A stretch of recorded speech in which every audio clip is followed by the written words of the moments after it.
Hello everyone, most welcome to join this session. आज के session में आपका हार्दिक स्वागत है। देखिए, ये थर्ड पार्ट है इस सेशन का।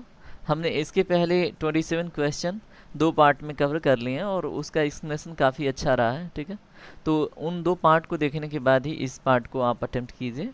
अदरवाइज़ ये आपके ऊपर डिपेंड करता है। ठीक है, वो भी काफ़ी फ्रूटफुल सेशन थे जिससे आप काफ़ी अच्छी चीज़ें सीख सकते हैं। इसमें इंडियन पॉलिटी, इकोनॉमिक्स, जियोग्राफी से रिलेटेड एमसीक्यू हम कवर कर रहे हैं। तो सबसे पहले हम जियोग्राफी का एमसीक्यू सीरीज स्टार्ट किए हैं और उसके बाद हम इकोनॉमिक्स देखेंगे, उसके बाद इंडियन पॉलिटी। तो चलिए आज के सेशन में हम स्टार्ट करते हैं क्वेश्चन नंबर 28 से। ठीक है, तो क्वेश्चन नंबर 28 से स्टार्ट करेंगे आज का सेशन। तो बने रहिए हमारे साथ। देखिए क्वेश्चन नंबर 28 कहाँ पे आ रहा है। तो अभी तक 21, ओके, 27 यहाँ तक हमने कवर किया था। हम देखेंगे यहाँ से क्वेश्चन नंबर 28 से। तो क्वेश्चन नंबर 28 आपके सामने है। क्वेश्चन पढ़िए। पृथ्वी पर आने वाले सौर विकिरण को क्या कहते हैं। ठीक है, ऑप्शन ए है विकिरण ऊर्जा, बी है सूर्यातपन, सी है धूप, डी है पार्थिव विकिरण। तो बताइए इसमें से कौन सा सही आंसर है। तो इसका सही आंसर है सूर्यातपन। ठीक है, इसको इंग्लिश में क्या बोलते हैं? सूर्यातपन को इंसुलेशन। क्या बोलते हैं? इंसुलेशन। ओके, तो ये भी बात आपको पता होनी चाहिए। तो पृथ्वी पर आने वाले सौर विकिरण को कहते हैं इंसुलेशन। देखिए क्वेश्चन बनेगा तो क्या है? विकिरण ऊर्जा, धूप, पार्थिव विकिरण। ये आपको क्या कर सकते हैं? परेशान कर सकते हैं। पार्थिव विकिरण क्या होता है? अगर ये पृथ्वी है तो ठीक है, तो यहाँ से जो रेडिएट हो रहा था, ठीक है, यहाँ पे जो रेडिएट हो रहा है प्रकाश या फिर ऊर्जा, है ना, तो इसे बोलते हैं पार्थिव विकिरण। ये आपको पता होनी चाहिए। ठीक है, तो चलिए इस क्वेश्चन के बारे में इतना। अब हम आगे बढ़ते हैं। क्वेश्चन नंबर 29 देखते हैं। क्वेश्चन नंबर 29 में क्या है? इसमें आपसे पूछ रहा है कि सूर्यातपन का एक भाग सोख लिया जाता है और पृथ्वी को विकृत ऊष्मा का संरक्षण भी किया जाता है।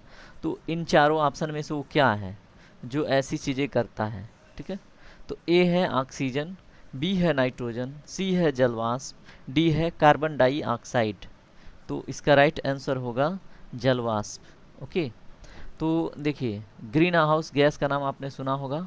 ग्रीन हाउस गैस कौन कौन से होते हैं? देखिए पहले तो वाटर वेपर। ठीक है, वाटर वेपर हो गए आपके। उसके बाद आपका होता है क्या? CO2। फिर मेथेन भी होता है, नाइट्रस ऑक्साइड भी, है ना, NO2 नाइट्रोजन डाइऑक्साइड भी मान लीजिए। तो ये क्या होते हैं? Green house gas. तो ये क्या करते हैं? जैसे मान लीजिए ये हमारा क्या है? पृथ्वी है, और यहाँ से अगर पार्थिव विकिरण जाता है ना, रेडिएट होके, तो ये क्या करते हैं? इन्हें ट्रैप करते हैं। ये क्लाउड है, इनमें इनकी उपस्थिति होती है। ठीक है, और ये क्या करते हैं? इन्हें सोख लेते हैं। इन पार्थिव विकिरण को सोख के यहाँ पे क्या करते हैं? टेम्परेचर बरकरार रखते हैं। ठीक है, इन्हीं की वजह से ग्लोबल वार्मिंग की भी घटना होती है। तो ये भी बात आपको पता होनी चाहिए। ठीक है, तो बढ़ते हैं अगले क्वेश्चन पे। देखते हैं 30 नंबर क्वेश्चन क्या है।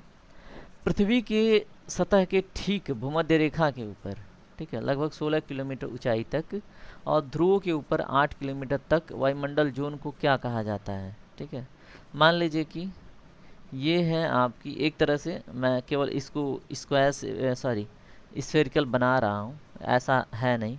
ठीक है, अगर ये इक्वेटर है ना, और ये है पोल। पोल को P से डिनोट कर लीजिए, और ये इक्वेटर है, इसको E से डिनोट कर लीजिए। ठीक है, अब इसको वर्टिकली हम अगर देखें, वर्टिकली बोले तो ऊर्ध्वाधर अगर देखें, ठीक है, इस डायरेक्शन में हम ट्रेस तो कर रहे हैं, लेकिन आपको इसको इसके परपेंडिकुलर काउंट करना है। ठीक है, लंबवत। तो अगर देखें हम इसमें, तो यहाँ पे क्या है? ऐसा बोल रहा है कि यहाँ पे 18 किलोमीटर की हाइट, सॉरी 8 किलोमीटर की। ठीक है, और यहाँ पे क्या है? 18 किलोमीटर। और आपसे पूछ रहा है ये कौन सा मंडल है या फिर कौन सा जोन है। तो देखिए मध्य मंडल, ताप मंडल, क्षोभ मंडल, और उसके नीचे है आयन मंडल। तो उसमें आपको बताना है कौन सा है। ठीक है, तो पृथ्वी के सतह के करीब में कौन है? क्षोभ मंडल। ठीक है, तो ये बात आपको पता होनी चाहिए, और इसको हम इंग्लिश में बोलते हैं ट्रोपोस्फेयर। ठीक है, क्या बोलते हैं? ट्रोपोस्फेयर। तो चलिए आगे बढ़ते हैं, इस क्वेश्चन के बाद पहुंचते हैं अगले क्वेश्चन पे। Question number 31। अब इसमें आपसे पूछ रहा है, एक मिनट मैं क्या करता हूँ ना, इसको पेज वाइज कर देता हूँ, कंटिन्यूअस पेज, ठीक है, अभी क्लियर दिखेगा। तो इसमें आपसे पूछ रहा है, गर्जने वाला चालीसा ये शब्द निम्नलिखित में से किससे संबंधित है, ठीक है। तो ए है व्यापारिक पवन से, बी है भूमंडलीय पवन से, सी है पश्चिमी पवन से, डी है ध्रुवी पवन से। तो राइट आंसर चूज कीजिए, इसका राइट आंसर क्या होगा। तो इसका राइट आंसर होगा पश्चिमी पवन, ठीक है। देखिए गर्जने वाली चालीसा से क्या मतलब है, चालीसा से मतलब है 40 डिग्री लैटिट्यूड, ठीक है। 40 डिग्री लैटिट्यूड पर, लैटिट्यूड क्या होता है, अक्षांश। 40 डिग्री अक्षांश भी क्या है, ये जो पश्चिमी पवनें हैं बहुत तेज़ चलती हैं, ठीक है। और ये किधर को चलती है मैं बता रहा हूँ, ठीक है। ये है अगर भारत की स्थिति, ठीक है, भारत की स्थिति है, सपोज ये क्या है आपका, केवल रफ इमेज है ना, ये अगर साउथ अफ्रीका है, तो इधर अगर मान लीजिए यहाँ पे अगर 40 डिग्री लैटिट्यूड है, ये भारत की स्थिति तो बहुत करीब हो गई, इसको हटाइए, ठीक है। भारत अगर यहाँ पे है, ठीक है,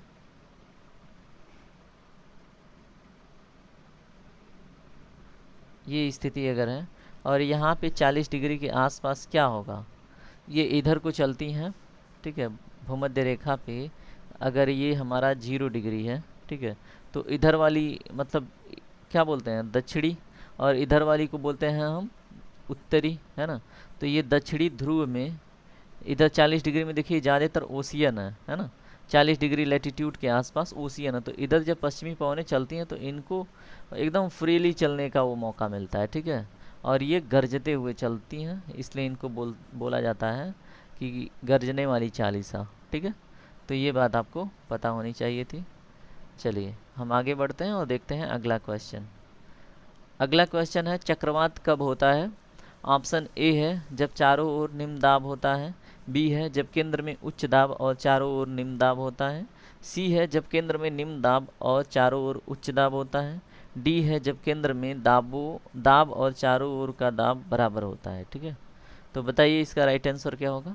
इसका राइट आंसर होगा जब केंद्र में निम्न दाब और चारों ओर उच्च दाब होता है, ठीक है। तो ऐसे स्थिति को हम क्या बोलते हैं, चक्रवात की स्थिति, ठीक है।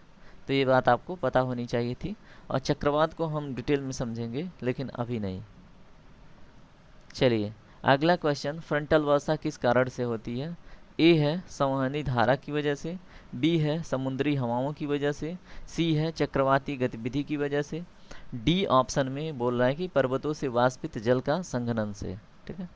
तो देखिए इसका राइट आंसर चूज कीजिए। तो यह है एक चक्रवाती गतिविधि की वजह से फ्रंटल वर्षा होती है। फ्रंटल वर्षा को आप समझ लीजिए क्या है फ्रंटल वर्षा, ठीक है। तो हम यहाँ पे समझते हैं एक स्केच के द्वारा। सपोज कि ये हमारा क्या है, मैं आपको किस देश को लेके चलूँ, सपोज ये अमेरिका है, ठीक है, अमेरिका की स्थिति है, ठीक है।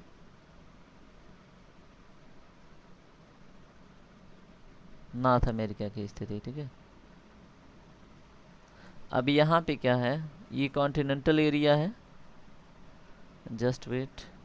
यहाँ पे क्या है, एयर मास होता है, ठीक है, एयर मास।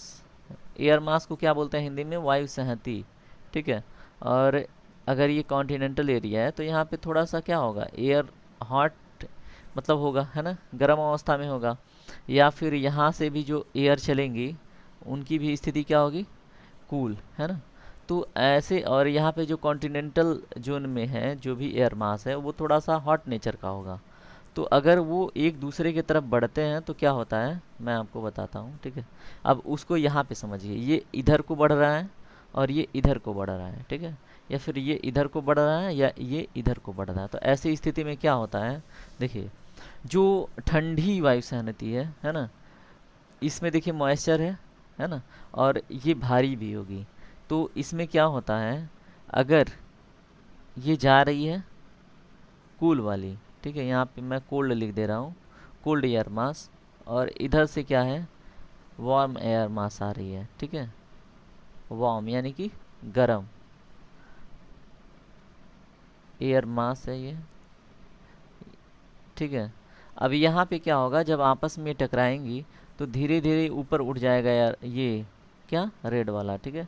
और एक स्थिति आएगा कि ये सर्कुलेट हो जाएंगे और इसके नीचे मिलके, ठीक है।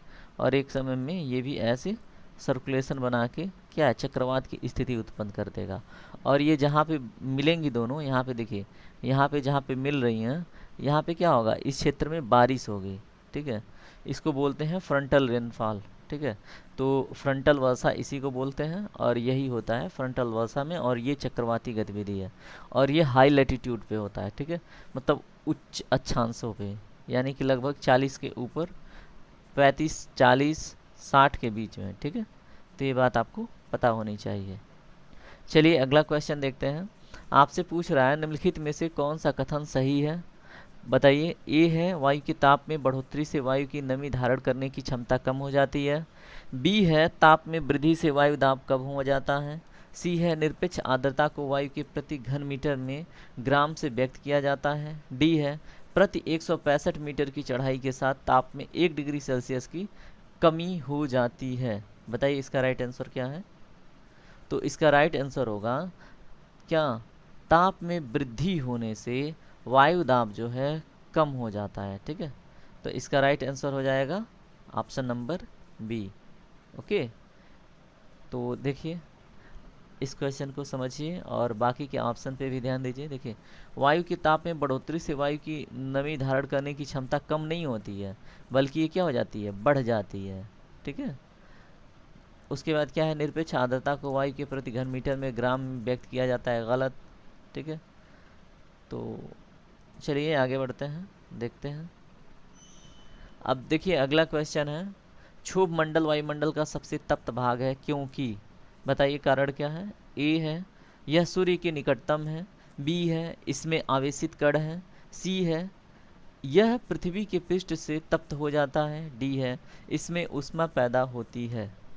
राइट आंसर चूज कीजिए। तो इसमें राइट आंसर होगा यह पृथ्वी के पृष्ठ से तप्त हो जाता है, ठीक है। अभी हमने समझा था कि अगर ये पृथ्वी है ना, और यहाँ से क्या है, रेडिएशन निकल के जाती हैं जिनको हम पार्थिव विकिरण कहते हैं।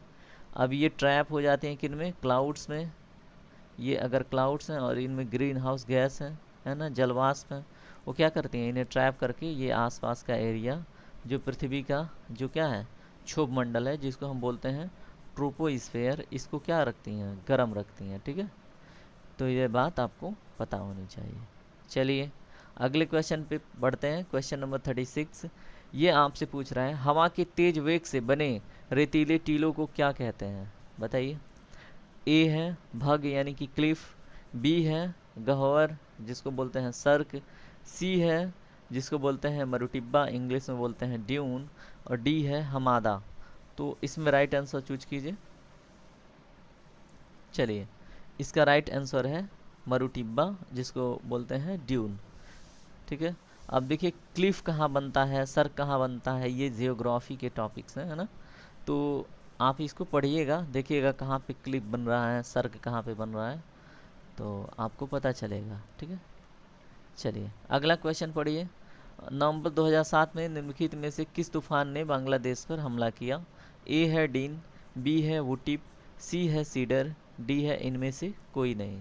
राइट आंसर चूज कीजिए। तो इसका राइट आंसर होगा सीडर, ठीक है। तो नवंबर 2007 में जो तूफान बांग्लादेश पर हमला किया था उसका नाम था सीडर। ओके, तो चलिए 37 क्वेश्चन अटेम्प्ट करने के बाद 38 नंबर के क्वेश्चन पे पहुंचते हैं। और 38 नंबर का क्वेश्चन आपके लिए असाइनमेंट होगा, और यहीं पे सेशन को स्टॉप करते हैं क्योंकि वीडियो का लेंथ अधिक हो रहा है, ठीक है। तो थैंक यू वेरी मच यहाँ तक बने रहने के लिए। देखिए ये 39 क्वेश्चन, फिर उसके बाद इधर के जो भी क्वेश्चन होंगे वो हम, चलिए 39 क्वेश्चन को कर लेते हैं क्योंकि वो हमारा बब्बू आ गया है ना। तो इसमें 39 क्वेश्चन में क्या है, पृथ्वी के वायुमंडल में अधिकांशतः ओजोन कहाँ पाया जाता है, बताइए। ए है क्षोभ मंडल में। बी है समताप मंडल में। सी है मध्य मंडल में। डी है थर्मोस्फेयर में, ठीक है। तो इसका राइट आंसर बताइए क्या होगा। तो ओजोन कहाँ पाया जाता है, हमने पहले ही बता रखा है समताप मंडल में। ठीक है, तो देखिए मज़ा आ रहा है। देखिए अब इसी तरह से सेशन को यहीं पे स्टॉप करते हैं। आप मज़ा लेते रहिए, पढ़ाई करते रहिए, आगे बढ़ते रहिए। ठीक है, थैंक यू वेरी मच यहाँ तक बने रहने के लिए। अगर सेशन आपको पसंद आ रहा है तो सेशन को लाइक कीजिए, कमेंट कीजिए, जो भी आपको यहाँ पे क्या मिला कि हाँ किसी चीज़ को अगर होमवर्क के रूप में मिला है तो उसे सर्च करके कमेंट बॉक्स में डालिए। ठीक है, और सब्सक्राइब करके हमसे जुड़ जाइए। ओके, चलिए धन्यवाद, टेक केयर, राधे राधे, आपका दिन शुभ हो।